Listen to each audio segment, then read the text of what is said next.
Welcome to Roy Nicol Video Productions. The two books written about Bell Vue, Looking Back at Bell Vue and the Bell Vue Story, are still available. Looking Back at Bell Vue is available from Willow Publishing, 36 Moss Lane, Timperley in Cheshire. The Bell Vue Story, also written by Robert Nichols, can be purchased from Neil Richardson, 88 Ringley Road, Stoneclough, near Ratcliffe in Lancashire.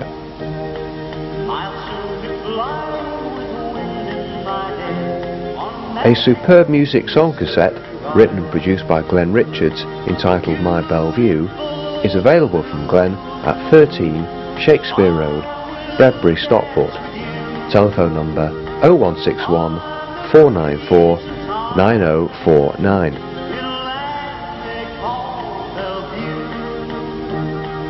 Local history videos make great presents for all the family. Bygone Salford, Bolton, Wigan, Manchester and many more can be purchased from Roy Newsham, 129 Lord Street, Kersley, near Bolton.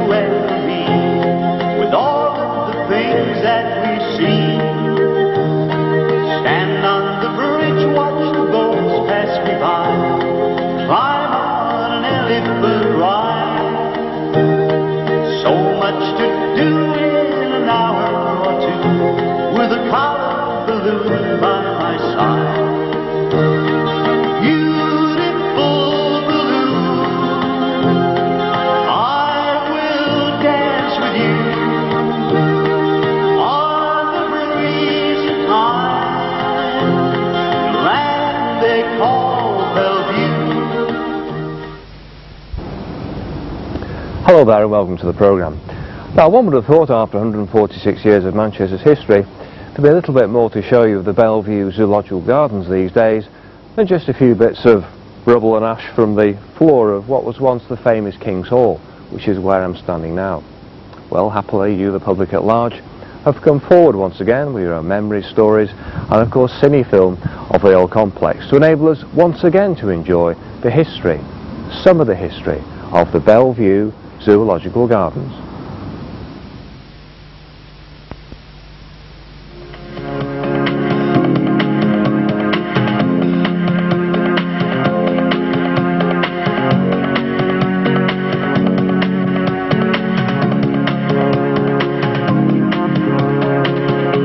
If ever I turn the page of life, I recall passing years like they were only yesterday.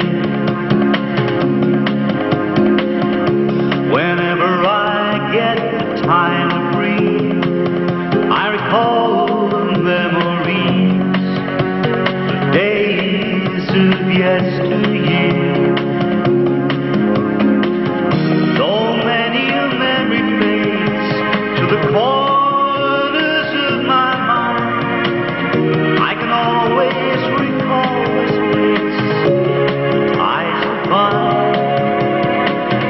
It's good to remember how we spent those years gone by. Then I live again, remembering moments spent with you.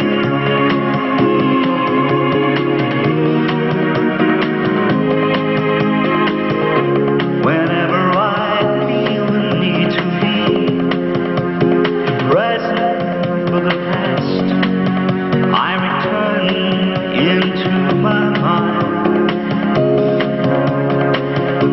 Should ever I lose the things I see from the depths of memory, it'll be the end of me.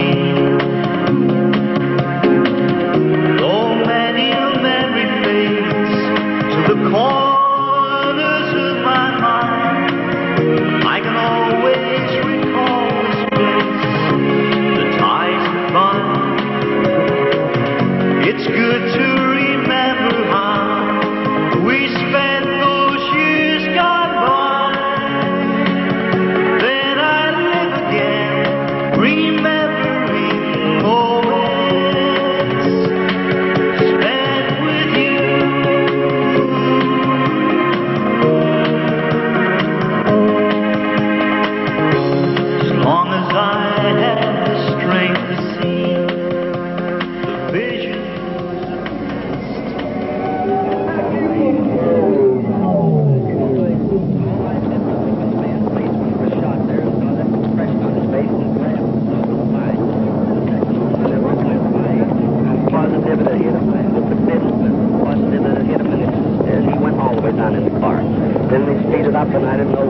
so there wasn't a maniac. It's been a bit quiet round here tonight. I thought there must be something good on the telly. Yeah, we were supposed to be playing at a dance, but all the girls started crying and everybody was sent home. Playing? I'm in a group. Well, it's better than living in that grotty caravan with woodworm in your socks. Caravan's alright. My pension.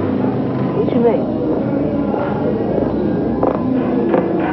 I'll rent it out as a knocking shop.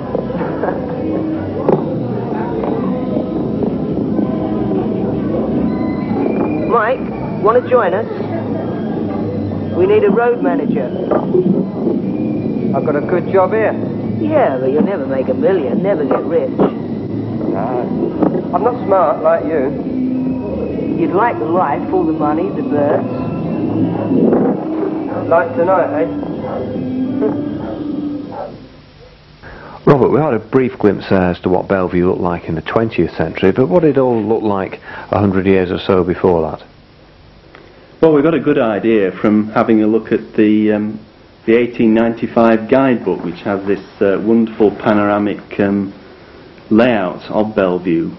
It's got three entrances: the main Hyde Road entrance here, the entrance at the Lake Hotel, and the Longsight entrance down here on the right. And you can see a whole group of buildings here around the main ballroom, the museum, Lion House, all these buildings built in the 1850s and 1860s, and several buildings over here sort of built in the 1870s and 80s. The Monkey House, the Elephant House, the Sea Lion House, the Penguin House. The Longsight entrance, constructed in 1851 at a cost of £1,000, was situated on Redgate Lane. Above the entrance was a ballroom with a capacity of 500. It was built in the same style as the nearby Bell Vue jail, which was later demolished. The Longsight entrance survived in one form or another, almost until the day the whole complex closed down. This idea that Bell Vue was the site of the jail is actually a misunderstanding. The Bell Vue jail itself was next door to Hyde Road, but closer to the city centre, and it was certainly not part of the Bell Vue site. Now, how big a site was that, what we're looking at there, in terms of, acreage and so on? Well, by the time Bell Vue had developed to this extent, we were talking about a site of nearly 70 acres. Because there were plans for it to be extended all the way down Hyde Road. How far did they get along with that? As far as they followed? That was an idea that came much later in time. It was suggested by the City Labour Party in the closing days of the war, and they had a grand idea of extending Bell Vue all the way down Hyde Road as far as Ardwick Green. It would have been an absolutely massive site if that plan had come to fruition. And what other attractions do you think would have been in that area? Would it have been like a sort of a style mill country park or something like that? I don't think so. They talked about having things like planetariums and swimming pools with wave machines in, and railways running around the site. Just after the turn of the century, one of the new rides to appear in the amusement park was the Figure 8 toboggan, introduced by James Jennison. This became one of Bell Vue's first main roller coaster rides, and was situated near the Maze and Paddock House. Yes, except that in the 20th century you saw over here in the front of the picture the development of a larger scale amusement park, and of course this athletic ground here was eventually replaced by the Speedway Stadium. After the takeover of Bell Vue in 1925, some of the Jennison's buildings were demolished to make way for new attractions in the rapidly expanding amusement park. These included the Caterpillar, Whirlpool, the Whip, Jack and Jill, and a set of dodgems. The flying seaplanes were particularly popular.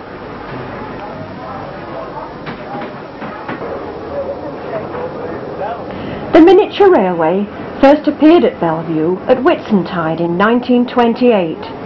The line, Its rolling stock were bought second-hand, having been previously at the Saracen's Head public house near Warburton, Lynn, in Cheshire.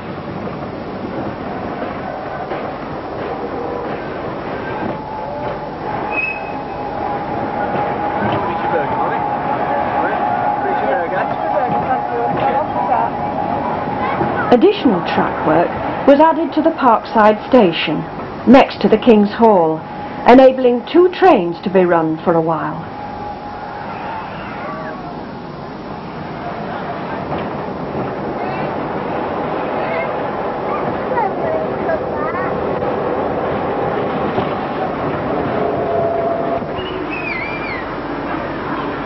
With Bell Vue still going through a transitional period, some investments like the Lancashire Cotton Pageant and the Broughton Rangers rugby team simply lost the company money.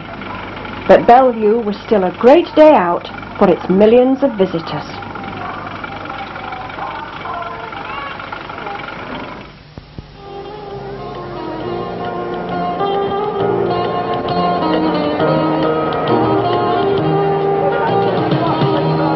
Take my hand and come to my work,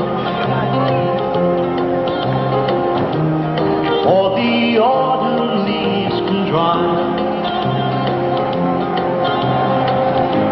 A place that never should have faded into the blowing winds of time. Many eyes have seen in my world, generations stood in line. So take my hand as we remember those brighter days of summertime, and we'll live again our favorite moments in this wonderland of mine. Forget the sands of time, now stay, and we must lay down time.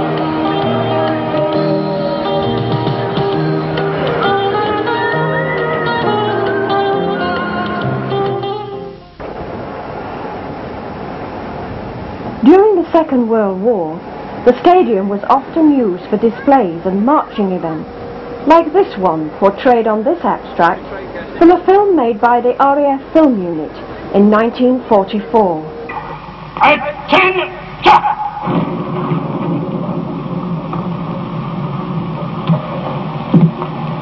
Sit down, please.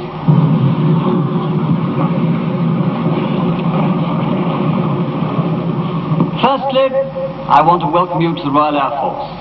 Many of you have waited a long while for this day. Now it's arrived.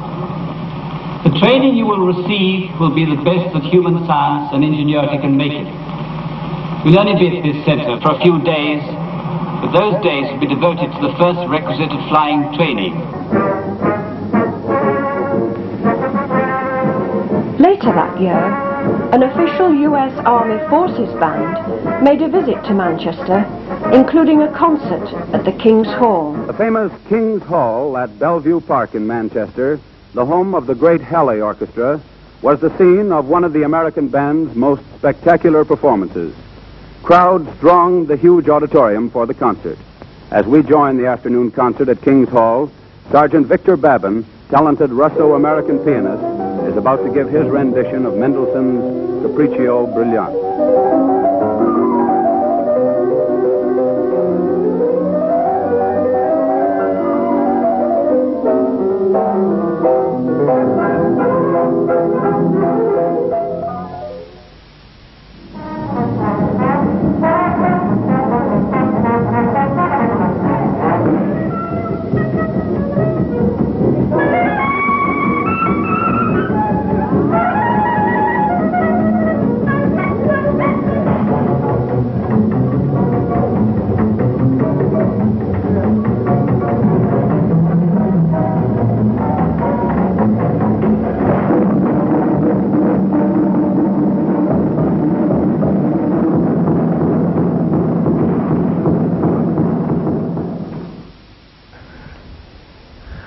Robert, now when the Second World War came along, how did sort of Bell Vue survive as a complex? I mean, particularly the zoo and the animals and so on. At the start of the Second World War, Bell Vue had a surfeit of animals. Many people gave their animals to the zoo because they felt that the zoo would have preferential treatment in the supply of foodstuffs. Very soon, however, that proved not to be the case, and a lot of animals had to be persuaded to eat unsuitable food. Yeah. The sea lions were coaxed to take strips of beef soaked in cod liver oil, and they apparently thrived on this, but they later died of stomach ulcers. So a lot of animals then therefore didn't survive then? Yes, a lot of animals didn't survive. Birds of paradise died, penguins died, and many other animals died too. Of course, there had to be the staff there to look after the animals, but I mean, they must have been in short supply as well, being called Yes, up to the army. most of the zookeepers are actually called up for war work, and inexperienced staff had to be taken on. But the place, the complex, did keep going, didn't it? The complex did keep going, and it prided itself on keeping going its own circus and its own speedway, and they were the only ones that operated in this country throughout the Second World War. After the war, Bell Vue was probably at its peak, with the famous zoo being the top attraction. Here we can see some sailors visiting this small giraffe enclosure, which was later enlarged following the demolition of the old Jolly Buffy Bar.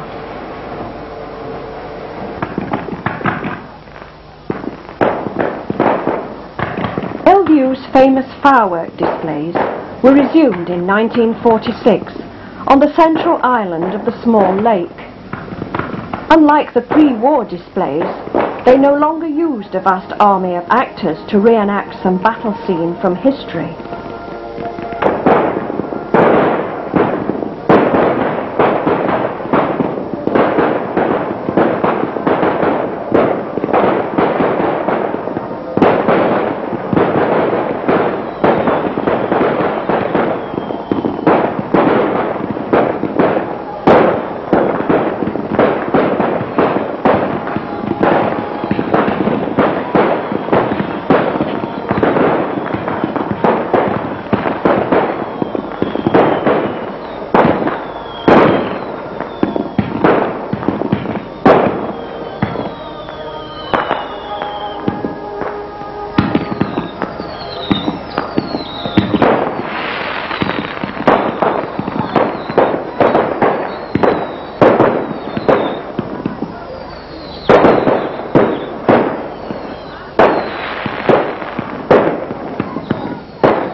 The next day, a ladies' football match took place as Manchester battled it out against Barnsley.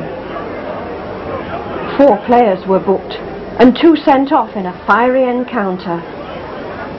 The stadium would often stage such events to keep the crowds coming in to Bell Vue.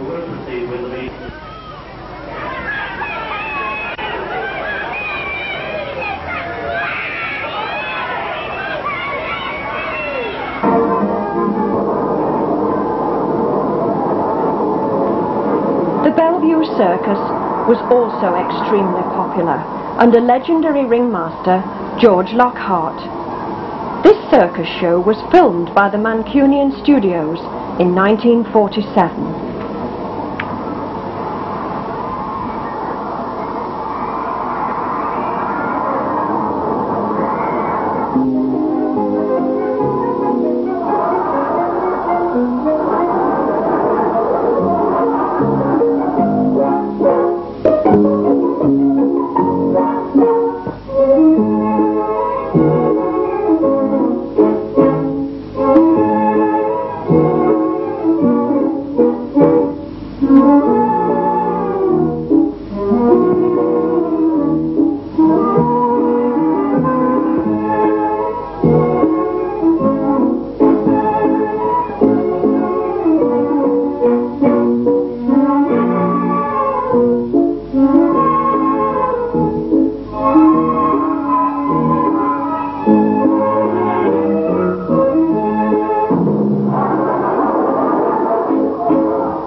Wash your face, comb your hair, going to Bell Vue.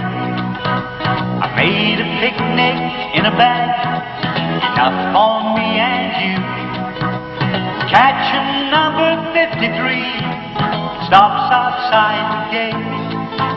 So pull your socks up and tie your shoes, we're going to the lake. It's what Mom said before we left. Now we're here as you see. She thinks I'm going to hold her hand. She must be kidding me. I'm big enough to walk alone, and I'm always very good. More importantly than that, I've got the bag of food. I'm off to see the animals that live here in the zoo. I watch them feed the penguins and giraffes and camels too. While I stand and watch them, there's a sandwich here for me. Try and save one for my mom, she might get hungry. The lions stand and look at me, I wonder why they do. Perhaps they've seen my mother and they're scared of her too. But suddenly I realize, why look at me, they do. They've seen a sandwich in my hand, they want my bag of food.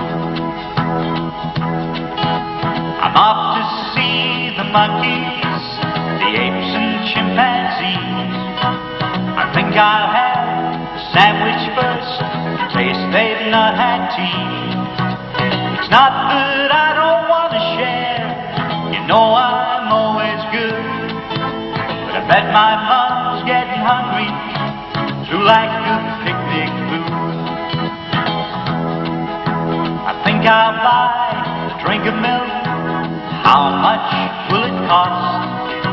I wonder where my mom's gone. I bet she thinks I'm lost. And there'll be trouble when she sees upon my face a grin, 'cause I've just thrown the empty picnic bag into a rubbish bin. Well, I've just thrown the empty picnic bag into a rubbish bin. Well, I've had a great day at Bell Vue. I hope that my mother has too. Well, while you're enjoying your memories of Bell Vue, we're here with a couple of friends on Gorton Market talking about their own memories. Hello. Hello. How are you? Fine, thank you. Right, good. We were just talking about people's personal memories, really, of what they did in Bell Vue and Used to be what great. was going Used to on. go Sundays. Yeah. We used to take the children when they were young. Nearly every Sunday. Yeah, plenty of animals. Used to go boating, animals, trip round the animals. Yeah. We used to go for dinner in the Palm Court. Yeah. That was next to the entrance on the front to Wide Road. Yeah. What sort of meals did they serve? Oh, it was great. So Custard was slightly burnt occasionally. We were born actually on the road that's still up. Right. Yeah. Opposite Bell Vue, well, opposite Showcase now. Yeah. It used to be Palm Court. Palm Court. Yeah. Was that a restaurant? Pub. A pub. All right. Yes, It's a pub. there were Yeah. restaurants. Yeah. I worked in the cafe during the day and in the bar at the ballroom at night. Yeah. From being 16 till I was 20. Yeah. Was it very busy? Oh, Always? mad busy, mad busy, because used to get train loads come, they got off at Ashbury Station, walk down Bell Vue Street to Bell Vue every Saturday, every Sunday, all through the summer. It was fantastic. And what was the price of drinks like then, was it? It was 10p for a pint of bitter, 9p for a pint of mild, 11 pence halfpenny for a pint of mixed. Shandy was 6p. Lemonade was a penny. The ladies' drinks, the sherry, was that a bit dearer? Half a crown. Oh gosh. Half a crown for a gin and lime. On Good Friday, you could go in there and the queue used to start at the entrance of Bell Vue, which was the Palm Court, and go as far as the railway station, which was past the Lake Hotel.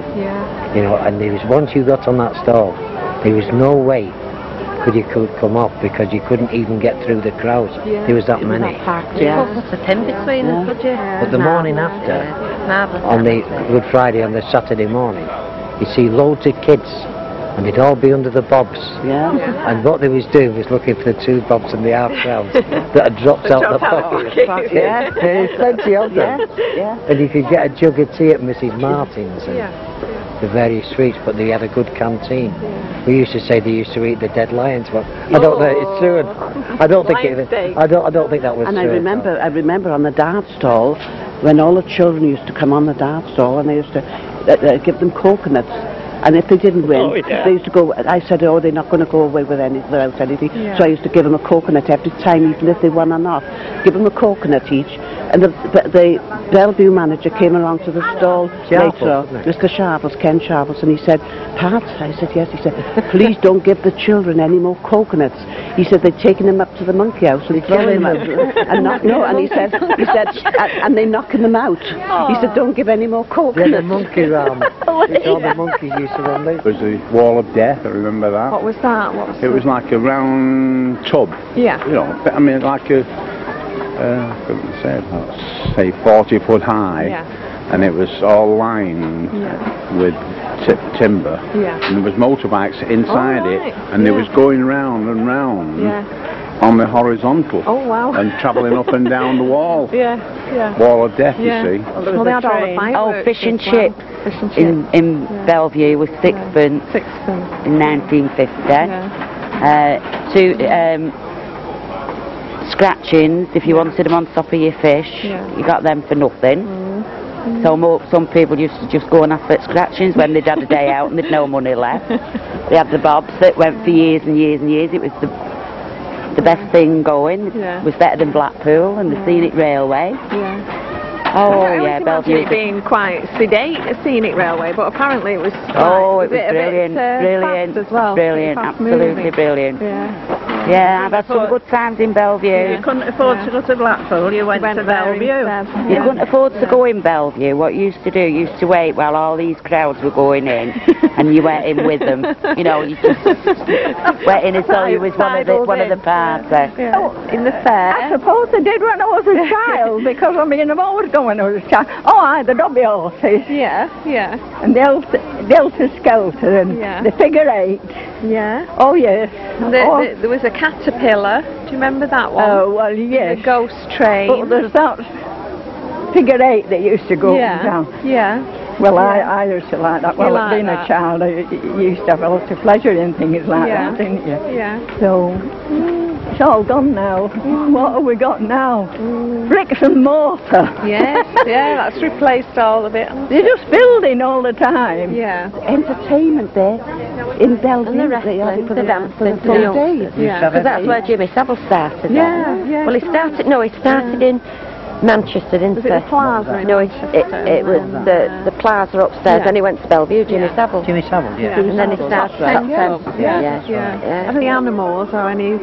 But I've heard about a tiger, I believe you call it. Oh, I already did it here, yes. Yeah. The cross between the tiger and lion. And it was shaped like a tiger, but the stripes on it were very weak. You couldn't take it for anything else. But it was good. And of course all the dancing, they had the dance bands. And they had inside there they had Benelli's band. Beautiful floor, sprung. I used to do a lot of dancing there in the life. And my sister as well.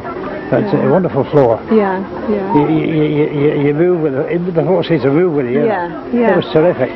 Such as the spider lady in there. The girl with 2 heads. But that's what he went into after, you see, from into London. He went to striptease then. I've done that. Legs sticking out the other end. I could say something, but it's seen it on video. I wouldn't say it. Yeah, it was very, very good. And with the good tippers. You're joking. People got a tip, give you a tip for it, dogs. And that'd run forever. Robert, looking around at some of the sort of oddities of Bell Vue, in the zoo particularly, the gibbon cage, that had quite a bit of sort of history and a few stories attached to it. Yes, one of the important ones was the fact that if you look at it here on this photograph, the animal house itself was right slap bang in the middle of the cage. And of course this created problems for the keepers whenever they wanted to take one of the gibbons out to have medical attention. Because what would tend to happen is that the gibbon would go and hide in the centre house, and all the other gibbons would attack the keepers as they tried to get the gibbon out of the central house. Eventually they solved it, because when this gibbon cage was moved in the mid-1950s and placed in another location within Bell Vue, they decided to put the central house, in fact, on the edge of the gibbon cage, and that solved the problem. And there was another story or problem with the Monkey Mountain, wasn't there? Yes, behind the gibbon cage here you can see the Monkey Mountain, which was surrounded by a moat. The problem was that the moat tended not to be wide enough, and the monkeys did escape, especially when the water in the moat froze over.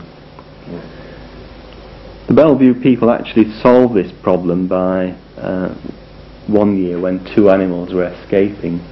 They caught them within sight of the rest of the monkey colony on the central mountain, and they consigned both these monkeys into a box, and that solved the problem as far as escaping monkeys were concerned.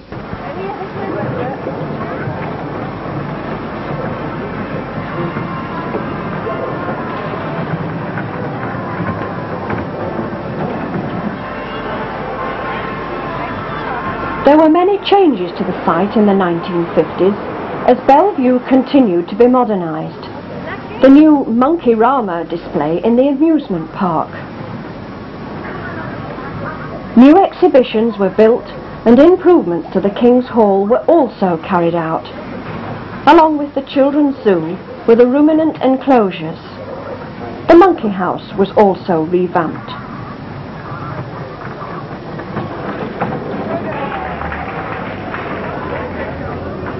Bell Vue in its history had many hero figures.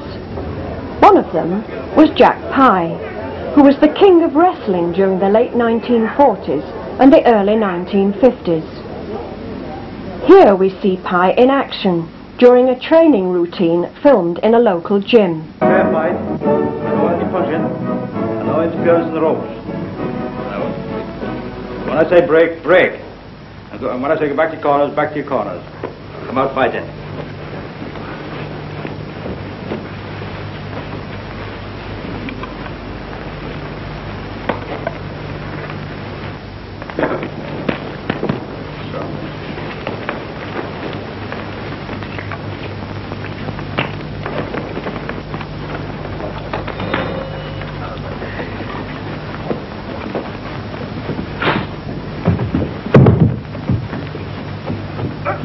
Take it easy. Eric, take it easy. Get him off.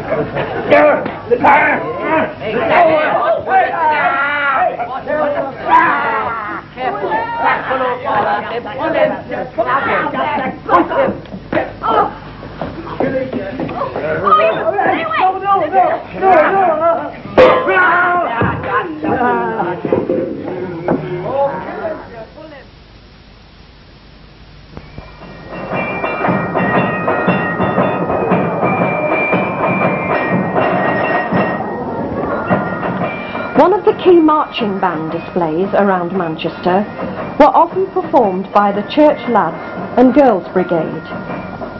Here we see them marching around the city. Then into Bell Vue.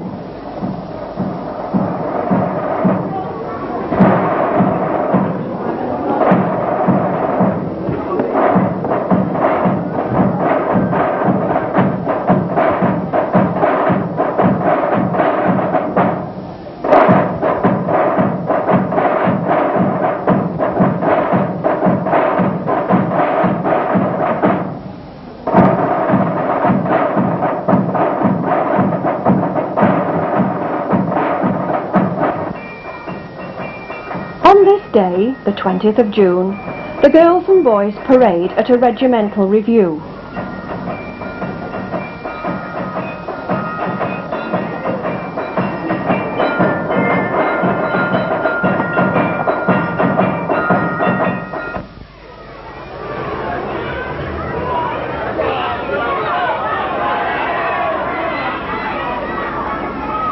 The following day, the Harlem Globetrotters entertained the crowd during an exhibition game of basketball in the stadium.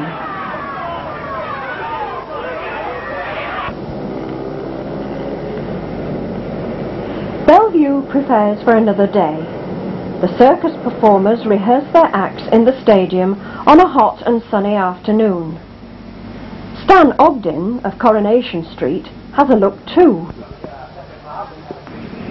Out on the track, Dent Oliver prepares the speedway track for a practice session. Dick Fisher of the Aces puts a few practice laps in.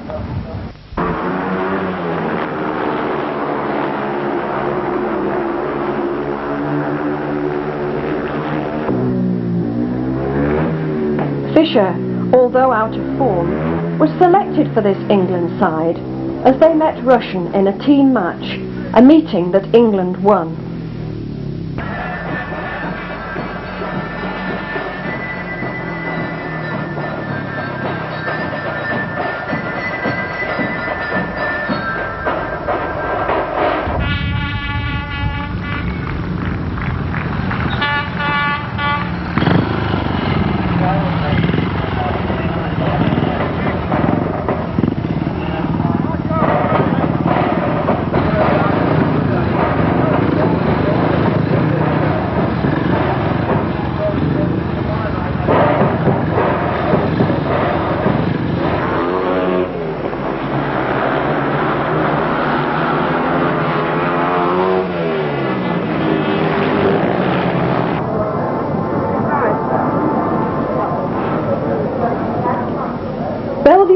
forces also had a link-up with the Russian club side, Leningrad, and the teams used to meet in this special annual event.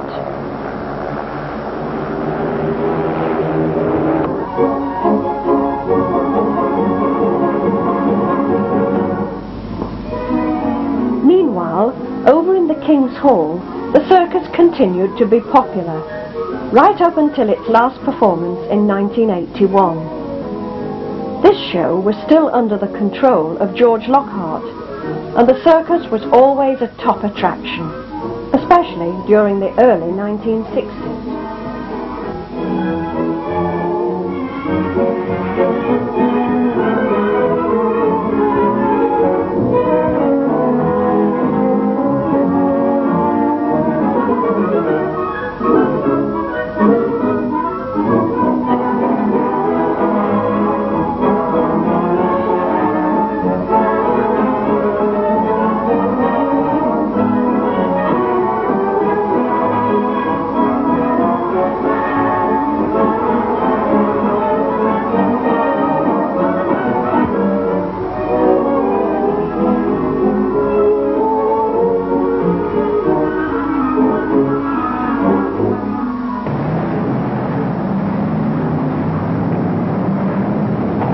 Day was a bank holiday as the stock cars battled it out for glory on the track.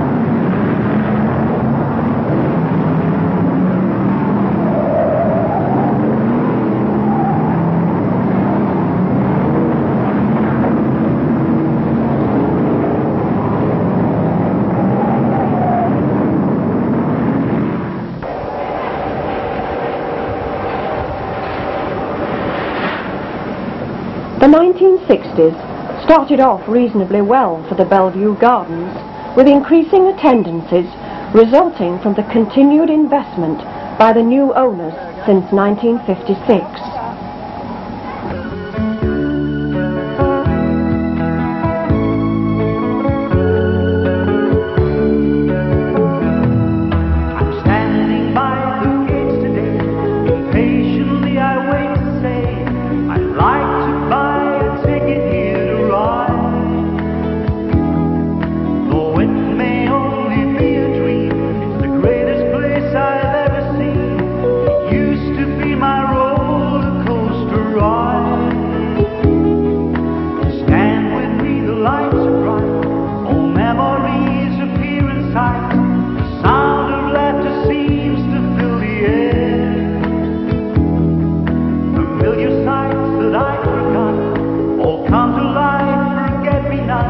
Once more the world goes by without a care.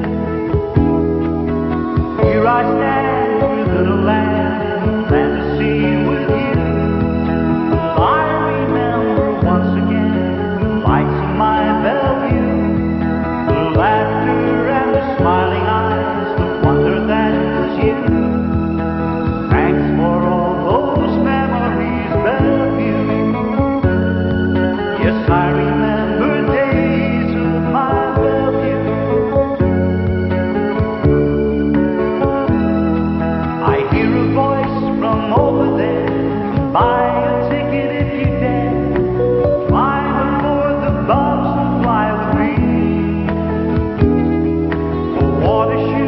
right behind. Take a seat, give me a try. It waits to take the breath away from me. The circus came to town today. We stand and watch the big parade. The chimpanzees, the clowns, and all the show. There's another circus made of fleas. Tell me how they do that, please. The greatest show on earth ever been.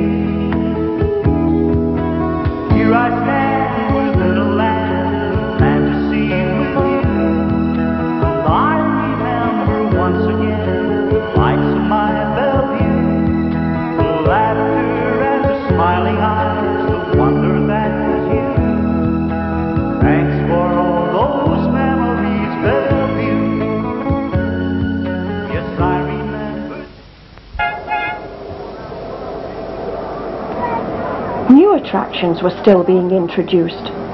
The veteran car ride was located on the former site of the Enchanted Gardens and was very popular.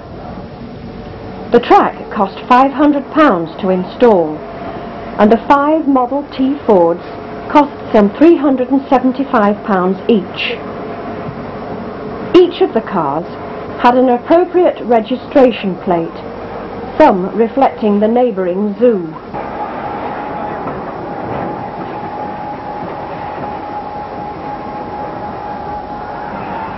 A few local pop groups had a ride too, including Wayne Thomas and the Tonics.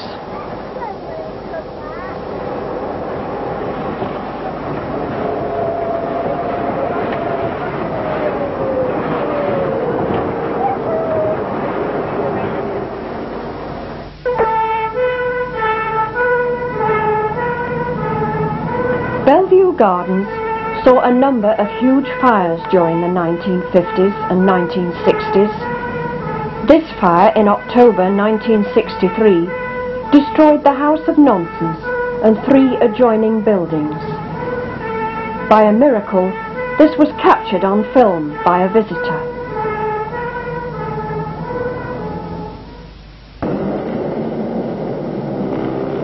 So it's the end of another week for the city of Manchester.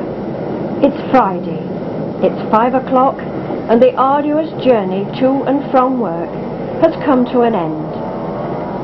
For the hard-working dockers too, it was time to relax.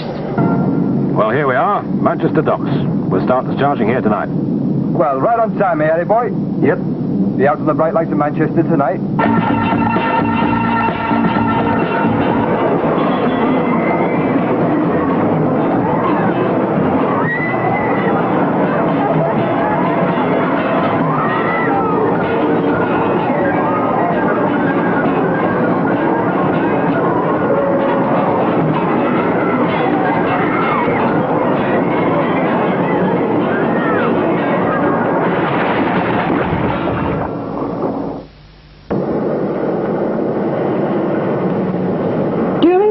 Day, the Hunters Lane turnstiles are clicking away as Speedway fans queue up to watch their track heroes. For just 3 and 6pence, you could come along and watch the Aces and gain free admission into the gardens after the racing.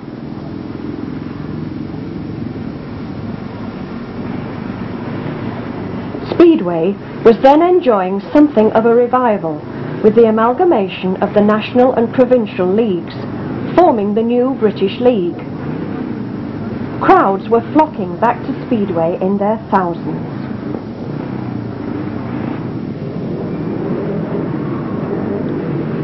On this day, the Aces were fighting it out against the Leicester Lions in a league clash.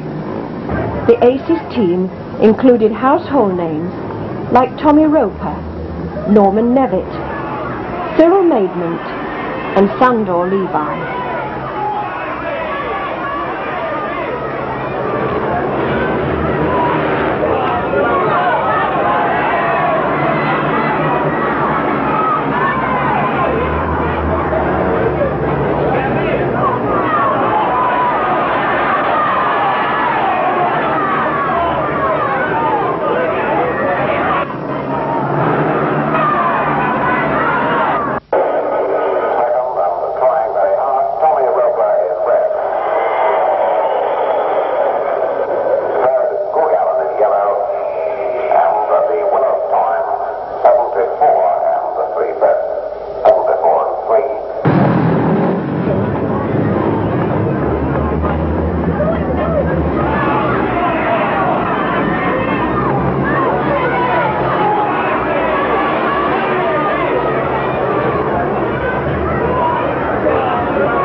This match left a sour taste in the mouth of the fans, as the referee had to fine Tommy Roper £3, 10 shillings and sixpence for fighting in the pits. Ray Wilson being on the receiving end. Roper claimed he was provoked by this brawl. Others saw it that he was cold and calculating as he laid into the defenceless Wilson.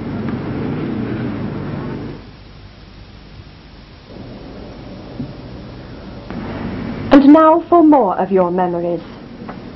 These are from Lynn Fryer, a local customer care officer who was able to write poetry, some of which was published. Lynn, you've got some special memories of Bell Vue, haven't you? Yes, I have. I've got lots of brilliant memories of Bell Vue. And I've written a poem as well, which was written at the time of the closure of Bell Vue in 1982. I'd like to read the poem out. Right, please do, yeah. Okay. The King's Hall, you've seen them all. The glittering stars of the glam rock age have all played upon your stage. The screaming fans and the great rock bands, you thought they'd never end. They'll remember you forever and all their love they'd send. But we've got bad news for you today. King's Hall, you're in the way. You've got to go. It's sad, I know. We're sorry, it's the end of the show. Well, that was a lovely poem. The world's top rock groups, you know.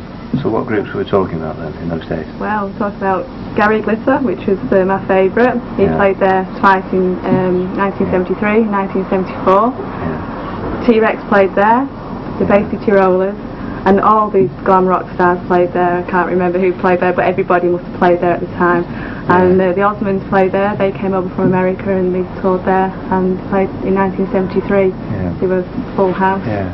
There were rumours going around Manchester that when the Osmonds turned up, all the schools were shut down. Is that correct? That's right, yeah. Most of our class were there. I remember the day when they were there and there was only a few people left in the class.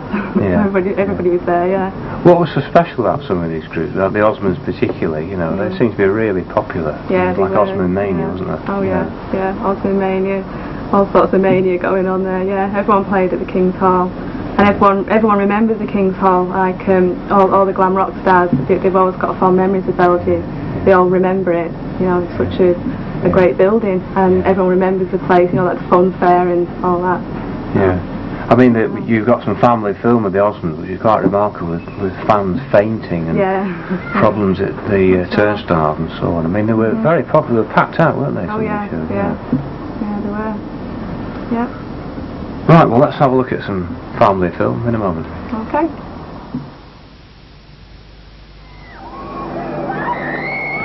The Osmonds arrive in England. Manchester is gripped by Osmond mania. Schools are disrupted. Exams cancelled as Bell Vue prepares for a chaotic day.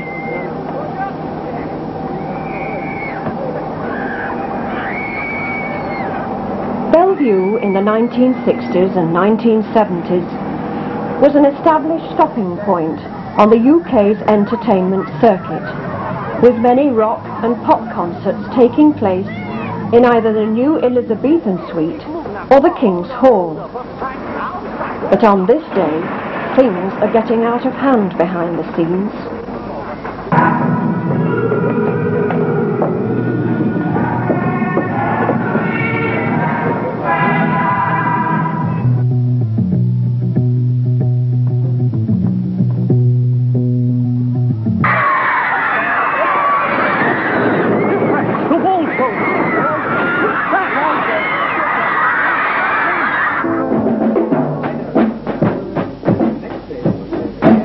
Is that Tony? Tony, have you any idea what time the security is supposed to report here to the King's Hall? Hey,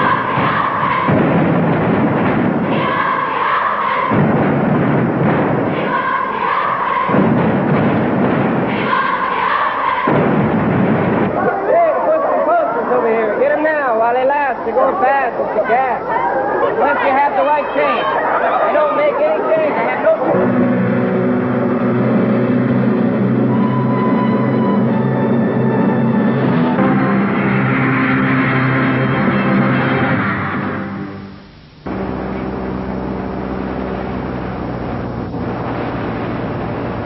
As the decade was drawing to a close, it was becoming apparent that Manchester, as a city, needed a large exhibition hall.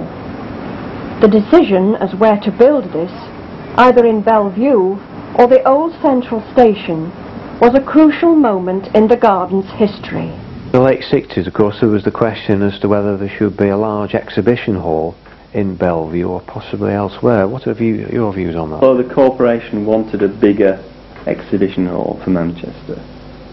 Neither the Bell Vue Company nor Manchester Corporation could actually agree on what was required, and their ideas never quite matched.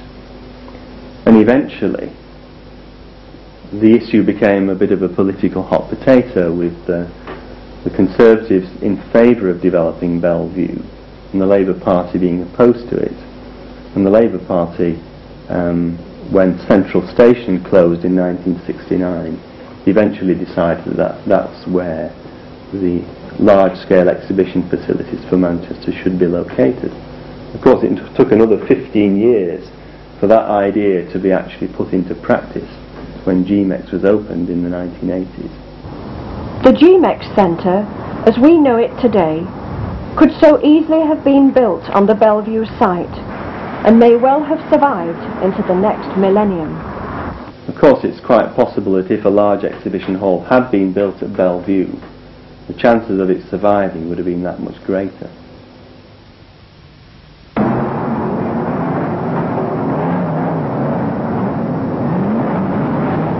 And now it's back to the stock car racing.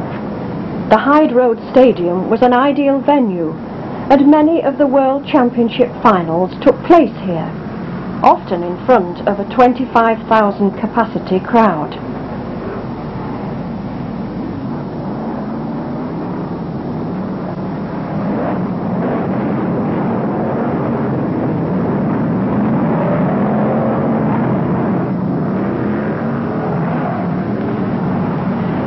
Drivers included Will Harrison and Rochdale's Stuart Smith.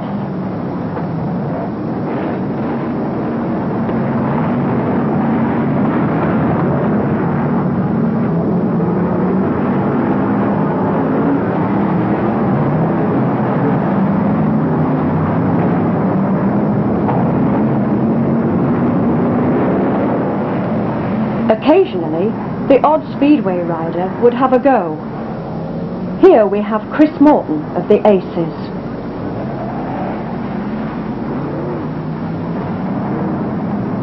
But all was not well with the rest of the gardens, as the decline was beginning to set in.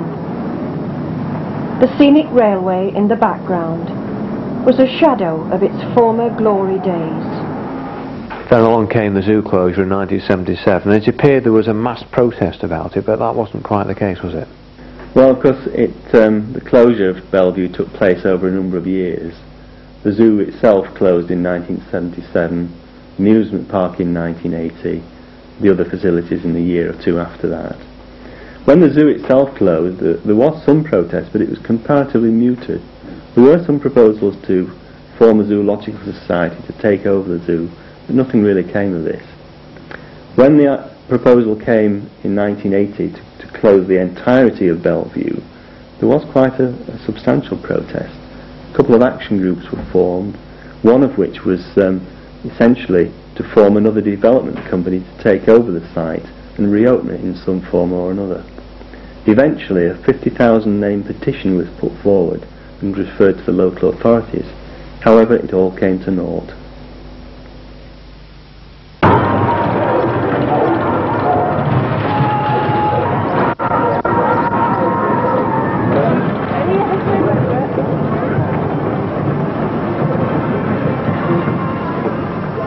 But the future remained uncertain.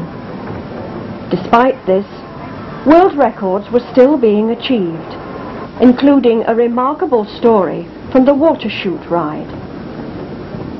Former Methodist minister Peter Schofield endured a 41-hour marathon on the ride to raise money for a local charity cause.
expect going back on the old water chute ride brings back a few memories for you.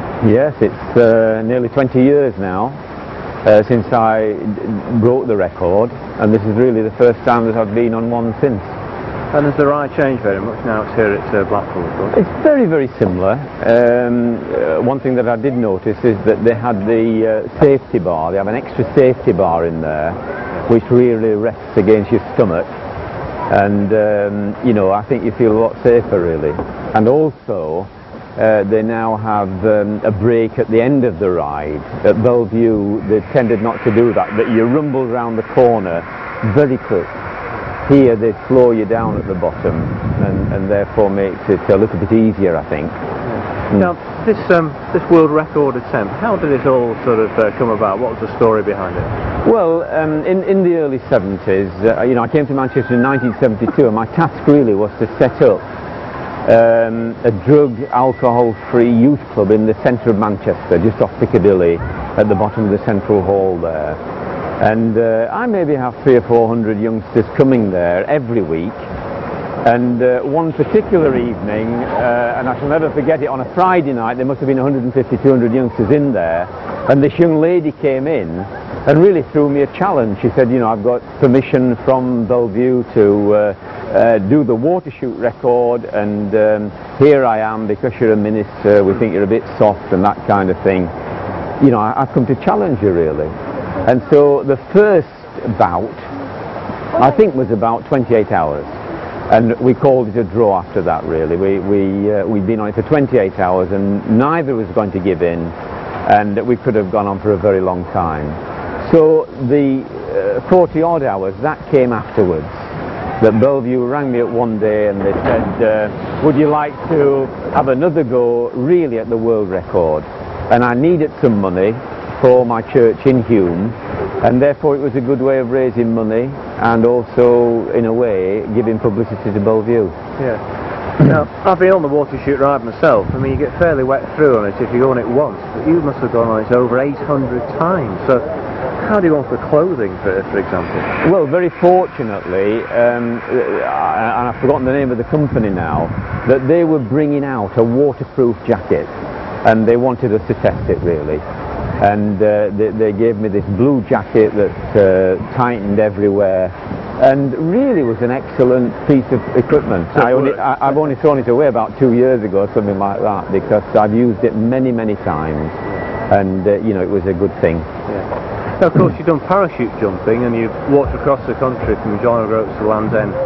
How does a water chute ride world record compare with those other things, Dave? Well, the water chute ride really was endurance, that you had to set your mind, and in a way, if I'd have wanted to do, I couldn't do this because I knew that I'd got to go to a wedding at a certain time on Saturday afternoon. I think I set off on Thursday, yeah. And I knew that by 12 o'clock on Saturday I'd promised that I would go to this wedding.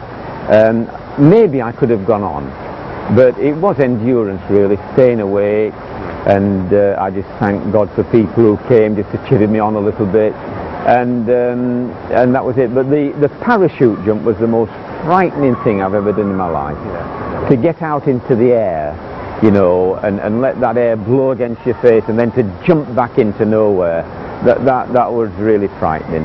And the Land's End to John O'Groats, really, that was very pleasurable. To see the country.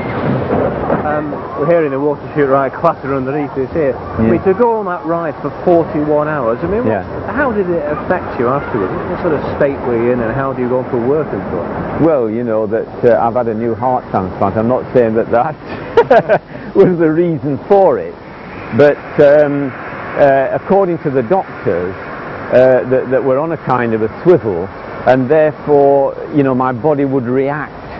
And the worst bit was really the bend at the bottom. Yeah. You know, that really did shake me up. But I had no ill effects. I went to the wedding, and I joined in the wedding, and they tell me, because someone had to take me home really, that I fell asleep over my lunch. I never really got that lunch, and went to bed, and then continued to work on Sunday. Yeah, of course, you went on this ride through the night as well.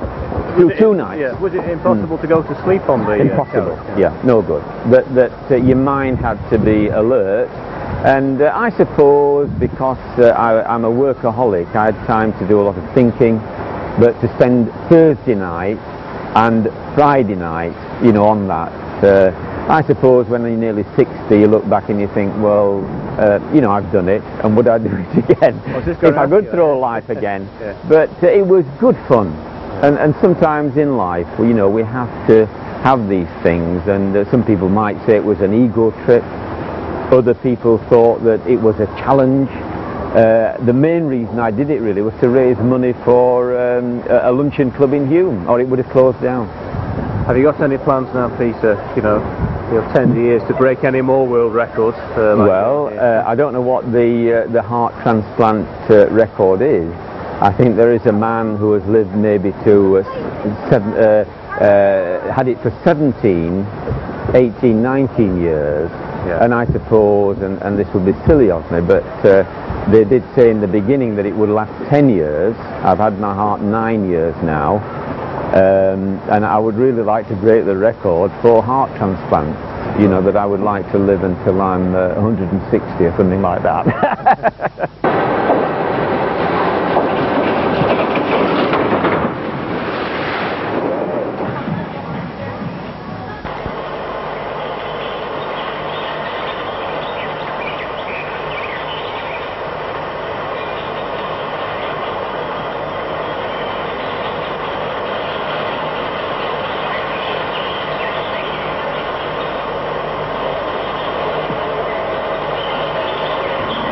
The model village, the finest in Europe, ripped apart by the bulldozers.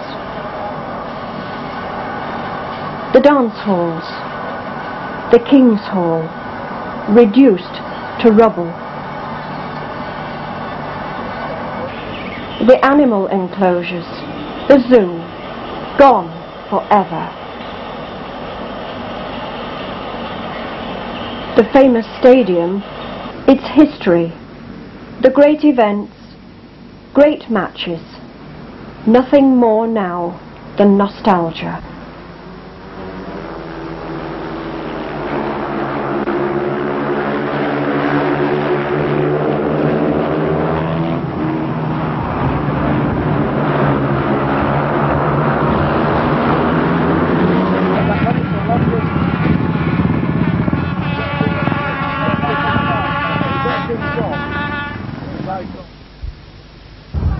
So now we come towards the end of another nostalgic look at the Bell Vue Zoological Gardens. I hope you very much enjoyed it.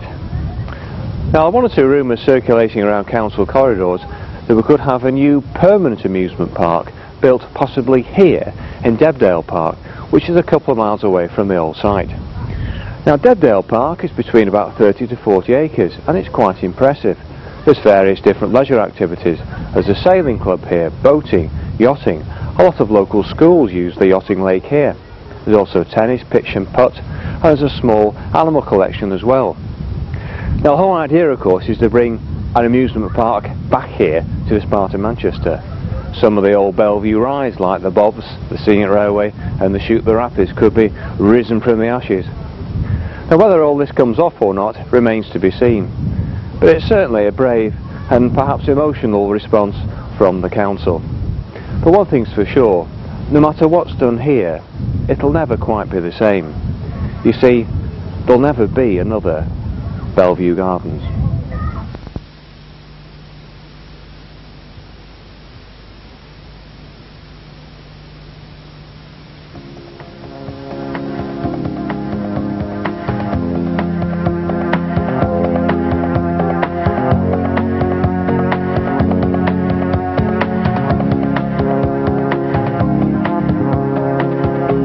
If ever I turn the page of life, I recall passing years like they were only yesterday. Whenever I get time free, I recall memories of days of yesteryear. So many a memory fades to the corners of my mind. I can always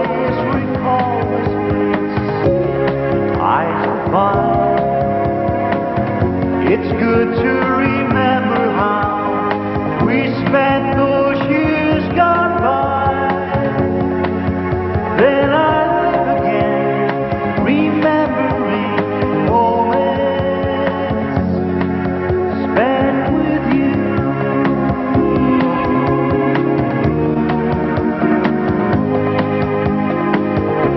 Whenever I feel the need to leave the present for the past, I return into my mind. Should ever I lose the things I see from the depths of memory, it'll be the end of me. Though many a memory fades to the corners of my mind, I can always recall this place, the ties that bind. It's good to remember how we spent those years gone by. Then I live again, remembering moments spent with you.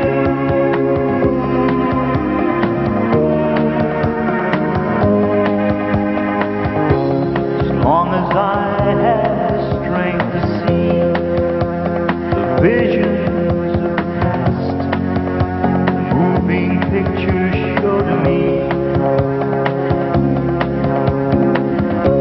the joy and the laughter, said goodbyes, achievements and desires, those special memories.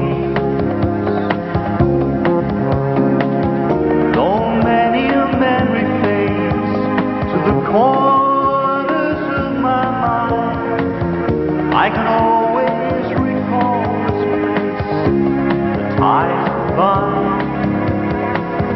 It's good to remember how we spent those years gone by. Then I live again, remembering moments spent with you. Yes, I live again, remembering moments spent with you.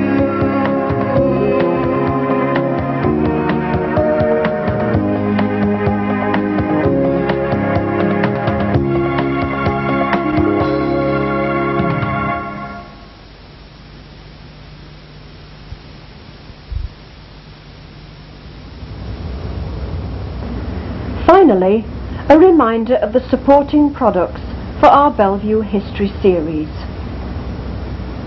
A nostalgic music song cassette entitled My Bell Vue will be available from Glenn Richards at 13 Shakespeare Road, Bredbury, Stockport.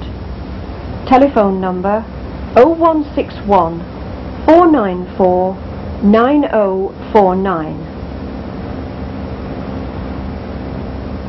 The two book publications, Looking Back at Bell Vue and The Bell Vue Story, are still on sale today.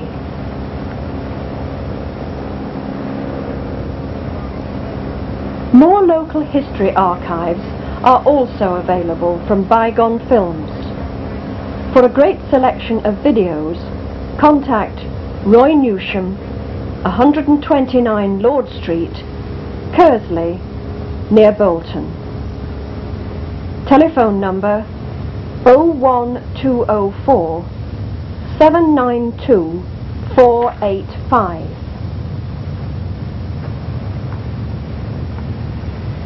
The History of Bell Vue Gardens, Volume 1, Your Memories, is still available from Roy Nicol Video Productions, 12 Pleasant Road, Eccles, Manchester, M30 OFS.